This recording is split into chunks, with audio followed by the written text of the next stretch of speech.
kapatid, ngayon pinapaalala ko sa inyo ang magandang balitang ipinangaral ko sa inyo.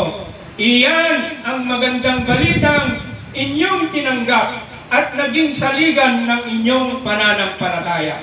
Okay? So, yung salita ng ating Panginoong Jesucristo ay saligan ng ating pananampalataya. Pagpatuloy natin sa verse 2, naliligtas kayo sa pamamagitan nito. You see that?